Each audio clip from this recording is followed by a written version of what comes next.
Olá, meu nome é Carolina Hélida, sou aluna do Instituto Federal Campus Urutaí e estou gravando esse vídeo para responder as perguntas da prova de recuperação da matéria de redes de computadores ministrada pelo professor Amaury. Então, a primeira pergunta é essa aqui que vocês estão vendo na tela. Quais os passos necessários para configurar uma rede local entre os dois dispositivos no bloco 192.168.20.0/24?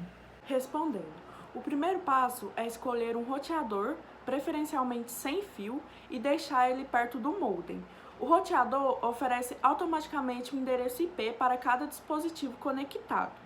Caso sua rede não possua conexão com a internet, não será necessário ligar a porta WAN. O segundo passo é escolher uma rede padrão para todos os dispositivos e os cabos Ethernet de melhor desempenho, os Cat5 ou superiores, que são ideais para transferência de arquivos, multimídia e streaming. O terceiro passo é, depois de conectar todos os dispositivos, todos os fios, faça a conexão nos seus computadores. O endereço IP de cada um se conectará automaticamente. Configure o compartilhamento de arquivos e impressoras. Adicione arquivos e comece a acessar. Ao compartilhar, você também poderá compartilhar somente para leitura, como também leitura e modificação. Não se esqueça de criar uma senha forte. O quarto passo, você vai na opção de painel de controle, depois vai clicar em rede e em seguida internet. Depois vai clicar na opção escolher grupos domésticos e depois vai clicar na opção opções de compartilhamento. Depois você vai clicar em criar um grupo doméstico. Em outros computadores, basta mudar para ingressar em grupo doméstico. Caso um ou mais computadores não possua Windows 7 ou superiores, selecione propriedades e em seguida a opção compartilhamento. E por último, o quinto passo é você vai criar senhas fortes e seguras, como também proteção de equipamentos que são essenciais para a segurança das informações. Em caso de surtos de energia, utilize NoBricks para evitar de queimar aparelhos e perder dados. A questão 2 é essa aqui. Qual a diferença entre um hub e um switch? Então, a grande diferença dos switches em relação aos hubs é a forma como transmitem dados entre os computadores. Ao invés de reunir o tráfego somente em uma via, um switch cria uma série de canais exclusivos em que os cabos do computador de origem são recebidos somente pela máquina de destino. E essa é a diferença mais importante que existe entre um hub e um switch. A próxima questão, que é a questão 3, é essa aqui que vocês estão vendo. Para que serve um patch panel? Então, respondendo à pergunta número 3. Um patch panel serve para organizar as conexões de rede de forma a garantir que as ligações sejam feitas e desfeitas de forma adequada. Mas para isso, ele funciona como equipamento intermediário entre o REC e os demais equipamentos.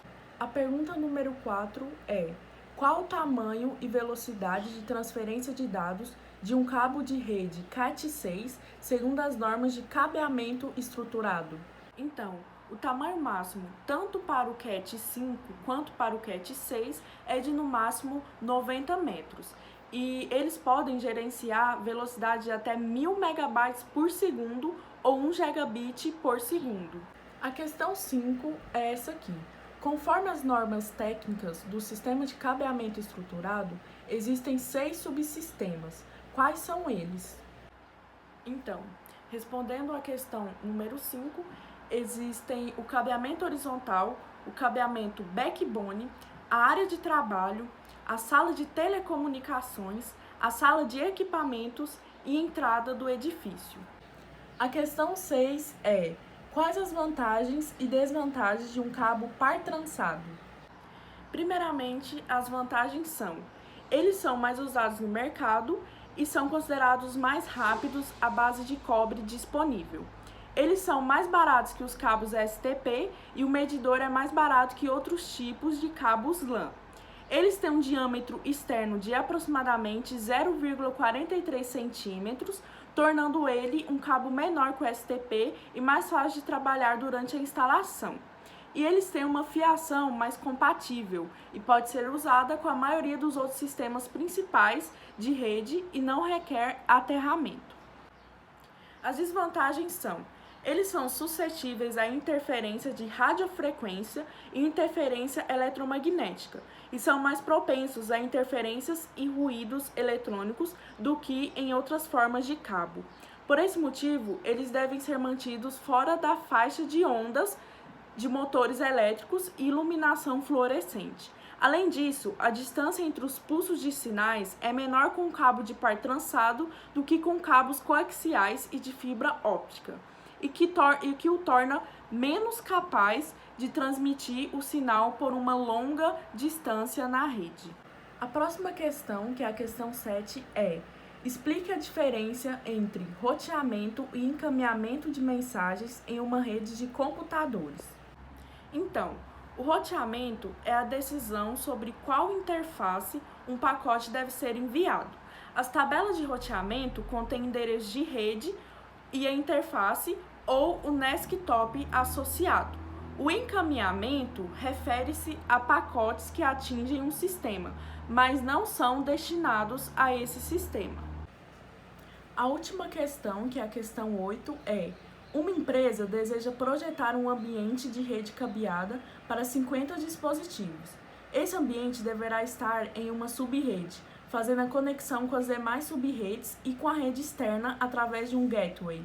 Diante disso, projete os endereços necessários para atender a demanda supracitada, observando o mínimo desperdício de endereços e, ao final, indique as seguintes informações. Letra A, endereço de rede. Letra B, endereço de broadcast. Letra C, máscara de subrede.